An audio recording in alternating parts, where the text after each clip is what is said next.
ज़्यादातर लोग जब भी BMW लेने का सोचते हैं ना, तो वो इस परेशानी में पड़ जाते हैं कि उसको ख़रीदने के लिए या तो किडनी बेचनी पड़ेगी या कोई जायदाद या कोई ऐसा कोई असासा जिससे पैसे आएँ। लेकिन 2022 के अंदर अगर आप अपनी किडनी भी बेचते हैं तो तब शायद जाके इसकी किडनी ग्रिल आए। अस्सलाम वालेकुम, मैं हूं आपका host Hamzad Javed Sabzwari OLX motor से, और आज मेरे पास मौजूद है 2017 मॉडल की BMW X1 S Drive 18i। तो आइए इसका रिव्यू करते हैं।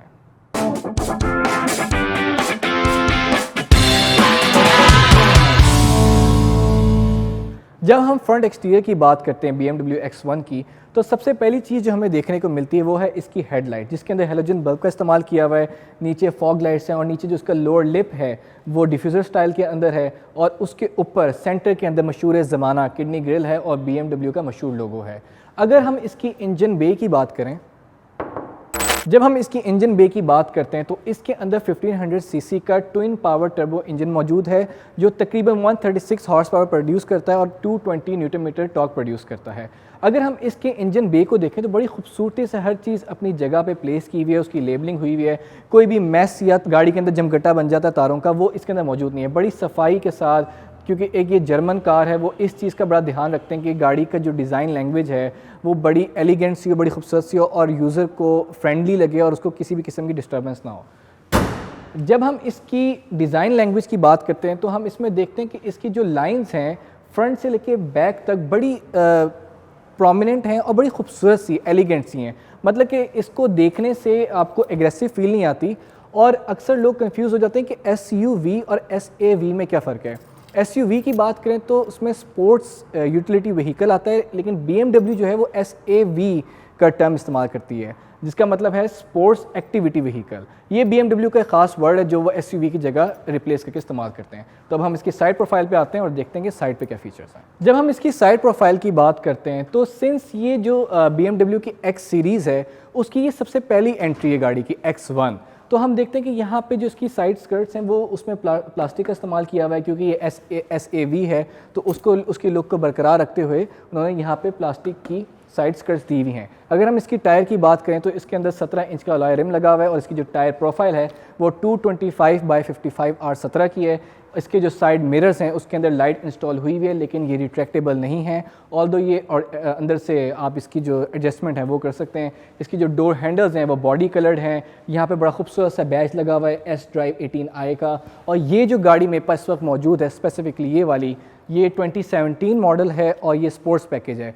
इसके अंदर काफ़ी वेरिएंट आए थे, बेस वेरिएंट था और उससे 2-3 ऊपर वेरिएंट्स मौजूद थे, जिसके अंदर जितने आप पैसे ऐड ऑन किए जाते हैं फीचर्स का इजाफा हुआ जाता है। तो ये जो मेरे पास मौजूद है ये बेस वेरिएंट से एक स्टेप ऊपर है। तो अब हम चलते हैं इसकी बैक साइड के ऊपर और देखते हैं कि बैक पे क्या फीचर्स हैं। जब हम बैक एक्सटीरियर की बात करते हैं तो सबसे ऊपर शार्क फिन एंटीना है और नीचे इनका स्पॉयलर लगा हुआ है। ऊपर वाली साइड पर हाई माउंटेड ब्रेक लैंप है। नीचे रियर पे इन्होंने वाइपर दिया हुआ है और इसकी जो लाइट्स हैं इसके अंदर भी हेलोजन का इस्तेमाल किया हुआ है। नीचे भी पार्किंग सेंसर्स मौजूद हैं और इसका जो बम्पर है बड़ी उसकी प्लास्टिक फील है। जैसे मैं आपको पहले ही बताया था कि X सीरीज़ के अंदर BMW की ये इनकी पहली एंट्री कार है। अगर हम इसकी बूट स्पेस की बात करें तो अंदर से भी ओपन हो जाती है, अगर अपनी की से भी ओपन करना चाहें तो यहाँ पे रिमोट के अंदर भी ऑप्शन मौजूद है। सिर्फ एक बटन की क्लिक से ये अनलॉक हो जाती है।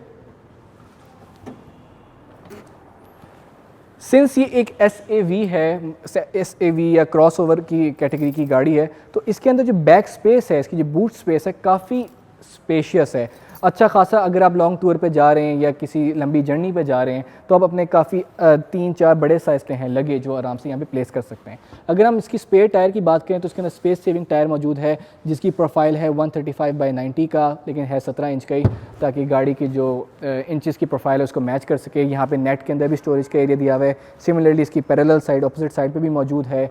यहाँ पे उन्होंने सेपरेट करने के लिए स्ट्रिंग्स लगाई हुई हैं, अगर आप इसको हटाना चाहें तो ये यहाँ पे नीचे वाली साइड पे आ जाता है। अब हम चलेंगे अंदर वाली साइड पे और देखेंगे कि अंदर क्या फीचर्स हैं। अगर हम गाड़ी की बैक की बात करें, पैसेंजर वाली साइड की, तो इसकी जो एंट्री और एग्जिट है वो काफ़ी स्मूथ है। इसकी जो लेग स्पेस है वो भी काफ़ी कंफर्टेबल है, हेड स्पेस भी काफ़ी है, क्योंकि एक SAV क्रॉसओवर टाइप कैटेगरी की गाड़ी है तो इसके अंदर जो स्पेस का इशू है वो बिल्कुल भी नहीं है। लेकिन फ्रंट पे जो नेट दिया हुआ है ऐसा लग रहा है मुझे कि मैं किसी सस्ते जहाज़ के अंदर इकोनॉमी सीट के ऊपर बैठा हुआ हूँ। यहाँ पे ये प्रॉपर एक फिनिश के साथ बना सकते थे। बाकी ओवरऑल प्लास्टिक वाली फील है, लेकिन इसका जो ये मटेरियल यूज़ हुआ हुआ है दिखने में ये ओरिजिनल लेदर लगता है, लेकिन ये लेदरेट मटेरियल है, ये कॉपी है, इन्होंने इमिटेट किया हुआ लेदर को। लेकिन इतनी इसकी प्रीमियम क्वालिटी है कि it's hard to differentiate between कि ये रियल है कि या ये फॉक्स लेदर है। अगर हम इसकी सेंटर की बात करें तो इसके अंदर बड़ा एक मुनासिब साइज़ का आर्म रेस्ट है, जिसके अंदर 2 कप होल्डर्स की ऑप्शन है। अगर आप यहाँ पे कोई नहीं बैठा हुआ, आप पीछे स्टोरेज के बूट स्पेस को एक्सेस करना चाहते हैं तो यहाँ पे ये स्ट्रिंग पुल करके बड़े आराम से अपना आप लगेज का इस्तेमाल कर सकते हैं, जैसे कि यहाँ पे सामान वगैरह रखा हुआ है। आइसोफिक्स चाइल्ड एंकर का ऑप्शन मौजूद है। ओवरऑल गाड़ी की जो पीछे स्पेस है बड़ी कंफर्टेबल है और फील भी काफ़ी ठीक है। तो अब चलते हैं आगे वाली साइड पर और देखते हैं कि आगे क्या ऑप्शंस हैं। जब हम फ्रंट इंटीरियर की बात करते हैं तो अगर हम दरवाजे को देखें, इसके अंदर बड़ी खूबसूरती से सिल्वर का इस्तेमाल किया हुआ है, लेदरेट मटेरियल का इस्तेमाल हुआ हुआ है। डोर अनलॉक लॉक का ऑप्शन मिल जाता है, यहाँ पे हमें पावर विंडोज़ का ऑप्शन मिल जाता है, साइड मिरर्स को एडजस्ट करने का ऑप्शन मिल जाता है। इस गाड़ी के अंदर 6 स्पीकर इंस्टॉल किए हुए हैं सराउंड साउंड के लिए। और अगर हम देखें ना ओवरऑल इस गाड़ी की फ्रंट की, तो बड़ी खूबसूरती से पियानो ब्लैक का भी इस्तेमाल किया हुआ है, सिल्वर का इस्तेमाल किया हुआ है, लेदरेट मटेरियल का इस्तेमाल किया हुआ है, जो ओवरऑल गाड़ी को बड़ी एक एलिगेंट और बड़ी खूबसूरत फील देती है कि आपको पता चलता है कि आप एक जर्मन गाड़ी के अंदर बैठे हुए हैं। अक्सर लोग जब भी BMW का वर्ड सुनते हैं वो कंफ्यूज हो जाते हैं कि यार इतनी महंगी गाड़ी है, कैसे परचेज़ करेंगे, या उसकी तो रेंज ही बड़ी महंगी होती है। अगर आप कंसिडर करना चाहें BMW को, तो अभी 2022 के अंदर 2017 मॉडल जो है आपको तकरीबन 60 से 70 लाख के दरमियान मिलता है। और आपको जो गाड़ियों के शौकीन हैं उनको अंदाज़ा होगा कि 60-70 लाख के अंदर हमें क्या ऑप्शंस अवेलेबल होते हैं। किया स्पोर्टेज आ जाती है, होंडा टूसन आ जाती है, सोनाटा आ जाती है, इस तरह की गाड़ियाँ अवेलेबल होती है। लेकिन अगर आपने एक जर्मन गाड़ी का मज़ा लेना है और उसका एक्सपीरियंस हासिल करना है तो ये एक ऑप्शन अवेलेबल है। अगर हम इसकी इंस्ट्रूमेंट क्लस्टर की बात करते हैं तो इसका जो स्पीडोमीटर है और जो RPM मीटर है वो एनालॉग के अंदर है। नीचे छोटी सी स्क्रीन दी हुई है जिसके अंदर बताया हुआ है कि पार्किंग मोड है, ड्राइव मोड है, टाइम है, एवरेज बताई जा रही है और जो बाहर टेम्परेचर है उसका यहाँ पे जिक्र किया गया हुआ है। हमें राइट हैंड साइड के ऊपर मिलता है इसकी लाइट को एडजस्ट करने का ऑप्शन, ऑन करनी है, ऑफ़ करनी है, उसकी हाइट डाउन करनी है, हाइट अप करनी है, यहाँ पे सारे ऑप्शन अवेलेबल हैं। अगर हम इसके नीचे देखें तो हम यहाँ पे देखते हैं कप होल्डर्स का, चारों दरवाज़ों के अंदर कप होल्डर्स का ऑप्शन मौजूद है।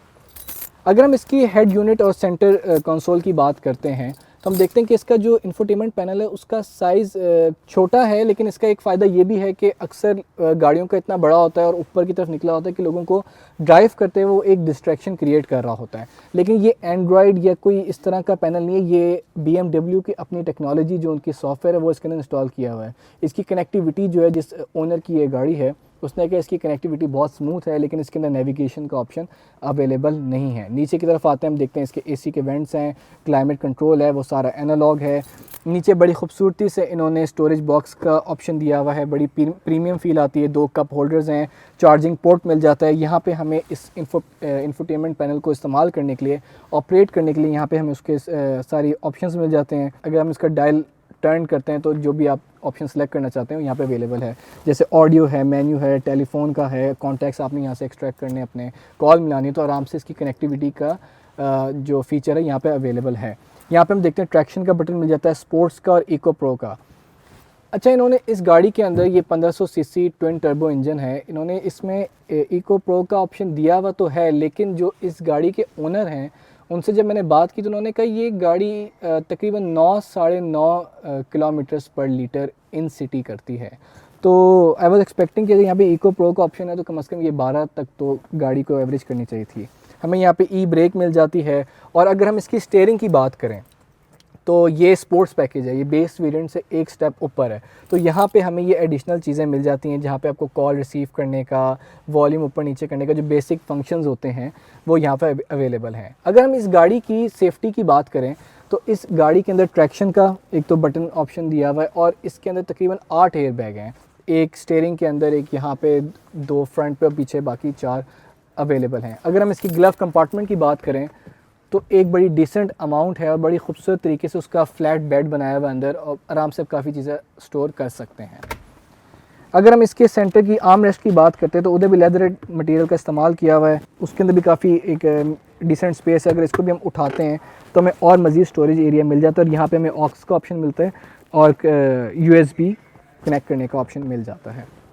अगर हम इसकी सीट्स की बात करें तो इसकी सीट्स जनरली बड़ी कंफर्टेबल हैं। अगर फॉर इंस्टेंस अगर बंदा किसी लॉन्ग रूट पे जा रहा है तो ये जो सीट्स है इसकी जो कुशनिंग है आपको कोई तकलीफ़ नहीं देगी कि आप थक रहे हैं या आपके बैक में पेन निकल आई है। और इसकी जो सीट्स हैं उसके अंदर एक अच्छा ऑप्शन है कि आप इसकी जो हाइट्स हैं वो एडजस्ट कर सकते हैं, लेकिन मैनुअली।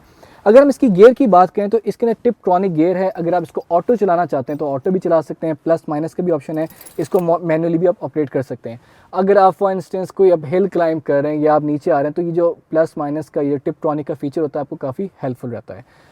अगर हम इसकी प्राइस की बात करें तो अक्सर लोग कंफ्यूज हो जाते हैं कि यार 2017 में क्या प्राइस थी, 2022 में इसकी क्या प्राइस है। मैंने इसके ओनर से जब बात की तो 2017 के अंदर इस गाड़ी की प्राइस थी 4.7 मिलियन, मतलब तकरीबन 47 लाख। 2022 के अंदर ये गाड़ी है 1 करोड़ 24 लाख रुपए की। तो लेट्स सी कि अब इस इन्फ्लेशन की वजह से गाड़ी की प्राइसेस कहाँ से कहाँ जाती हैं। अगर आपको हमारी वीडियो पसंद आई है तो हमारे जितने भी सोशल मीडिया हैंडल हैं, फेसबुक, यूट्यूब, इंस्टाग्राम, उस पर हमें लाइक करें, सब्सक्राइब करें, हमारा काम शेयर कीजिए और जो नोटिफिकेशन बेल आइकन आता है उस पर प्रेस कर दीजिएगा ताकि जितने भी नई आने वाली वीडियोज़ हैं वो पॉपअप होती रहें। मैं हूँ आपका host Hamza Javed Sabzwari, OLX motor से। अल्लाह हाफिज़।